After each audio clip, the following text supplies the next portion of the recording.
Oui, donc c'est ça, il y a tout ce côté-là de d'où est-ce que ça part, l'anxiété de performance, puis une grande partie sur ces modèles-là qui sont pas nécessairement adéquats par rapport à ce qu'une sexualité satisfaisante peut être quand tu dis tombe dans la porno, que ça soit aussi le type de modèle, c'est quoi l'éducation sexuelle que j'ai eue, c'est quoi les stéréotypes auxquels j'adhère. Oui, puis quand on y adhère, en fait, on se rajoute un stress, donc le sexe c'est un terrain de jeu, c'est pas un terrain de performance. Là. Ouais.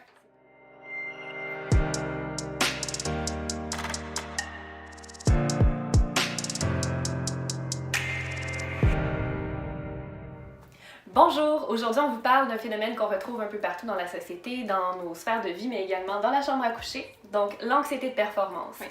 On va pouvoir un petit peu avec vous illustrer les impacts possibles sur la réponse sexuelle et puis vous donner quelques conseils en regard de ceci.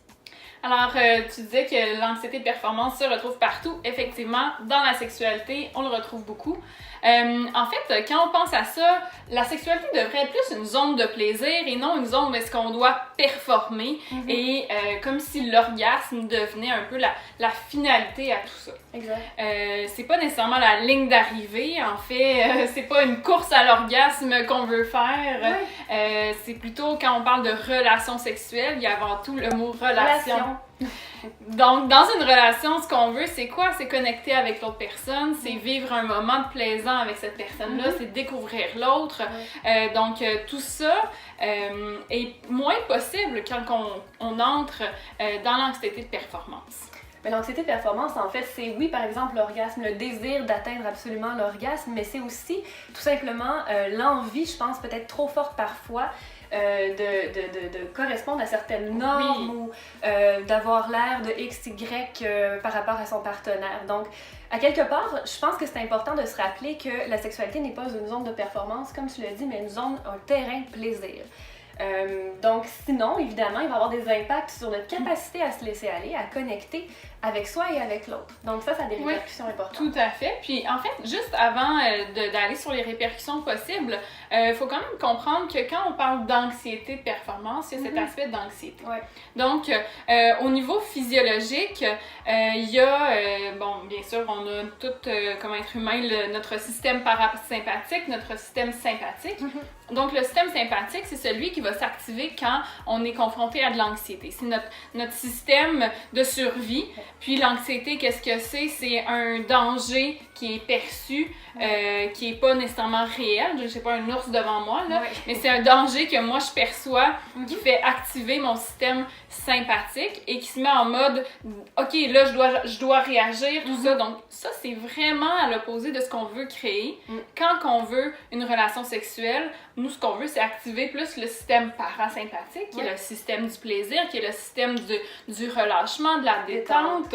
Et avec ça, ça va nous permettre d'être vraiment dans une sexualité satisfaisante.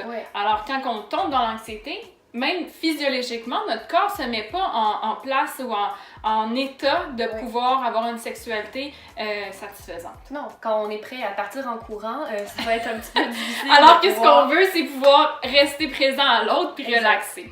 Alors, on parlait justement des répercussions. Oui, mais en fait, il y a des répercussions évidentes au niveau de l'anxiété dans le corps. Il va y avoir des tensions, par exemple. Il va y avoir une difficulté à connecter au moment présent. Comme on dit, on est un peu dans un système d'alarme. Dans notre tête. Dans notre tête, effectivement. Donc, la sexualité, ça se passe dans le corps, principalement. Donc, c'est important de pouvoir vraiment réaliser quel genre de pensée est-ce que j'ai. Donc, est-ce que ce sont des pensées qui sont reliées à la détente? Est-ce qu'elles sont reliées au plaisir? Est-ce qu'elles sont reliées à la sexualité? Ou est-ce qu'elles sont reliées à une zone de performance? Et si c'est le cas, évidemment, il va y avoir des problématiques au niveau de la perception de soi, de la capacité à désirer, de la capacité excitatoire aussi. C'est difficile d'être dans cette détente, dans cette excitation, si on pense juste « Ah, comment elle va me trouver » ou « Comment il va me trouver » ou tous les genres de pensées anxieuses, dans le fond. Je vais juste un peu spécifier ce que ça veut dire l'anxiété de performance. Ça part en fait de systèmes de croyances qui sont reliés à la performance, qui sont reliés à comment on va avoir l'air, est-ce que je vais être jugée, donc tout ce genre de choses-là peut nous amener finalement à avoir un manque de désir, un manque d'excitation. Et si on va un petit peu plus loin, donc on va dire qu'on a quand même une certaine capacité à se laisser aller, mais peut-être pas complètement, ben là il va y avoir peut-être un problème au niveau de l'érection ou du maintien de l'érection pour les hommes. Et puis pour la femme, ben, simplement rester connectée au moment présent Et donc, ce qui va arriver, c'est que ça va être difficile soit de maintenir une lubrification ou même de pouvoir arriver à l'orgasme. Donc, finalement, plus on pense à l'orgasme, plus on se stresse, il faut, je dois, donc des injonctions qui sont un peu négatives, et plus que finalement le mauvais résultat, ou en tout cas le résultat va être négatif parce qu'on n'aura pas obtenu ce qu'on souhaitait au départ vu qu'on regarde que ça. Oui, tout à fait. Donc, si on sent qu'on est pris à travers ça, c'est sûr que dans les premières choses qu'on peut faire, tu le disais Valérie, de commencer à regarder, à évaluer c'est quoi ces pensées-là qui s'activent. Mais une fois que je suis au courant de ça, je peux essayer de voir comment est-ce que je peux changer ma perception de la sexualité, ma vision de ce que j'ai envie que ma propre sexualité soit. Puis, bien sûr, on parle de connexion. Donc, connexion à l'autre.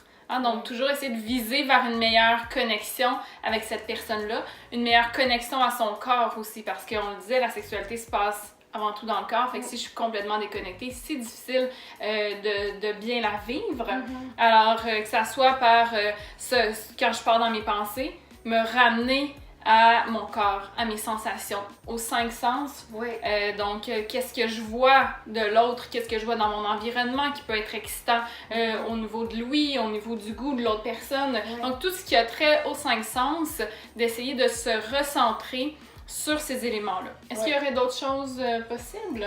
En fait, je pense que oui, c'est d'amener aussi des pensées excitantes, donc d'être dans son corps. Puis, si on est dans notre tête, c'est sûr que c'est mieux d'être dans notre tête par rapport à des pensées excitantes, des positions qu'on aimerait essayer, des contextes qu'on pourrait imaginer, rajouter des petits fantasmes. Donc à ce moment-là, on va rester dans quelque chose de plus sexualisé versus être dans « Oh mon Dieu, qu'est-ce qui va se passer ici? Est-ce que je suis assez ci ou trop cela? » Donc oui, de connecter aux 5 sens, puis aussi peut-être d'essayer de rester un petit peu plus dans le sexuel versus les performances.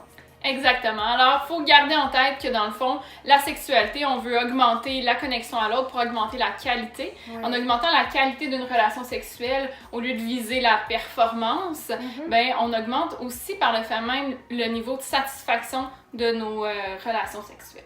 Tout à fait. Donc, une sexualité qui va être réussie, c'est une sexualité qui va être plaisante, qui va être dans le moment présent et qui ne sera pas teintée que de performance, tout simplement. Donc, voilà. Merci beaucoup! Mais également dans notre chambre à coucher, soit l'anxiété de performance, je l'ai pas dit. J'allais dire la réponse sexuelle. Ok, non, je vais le...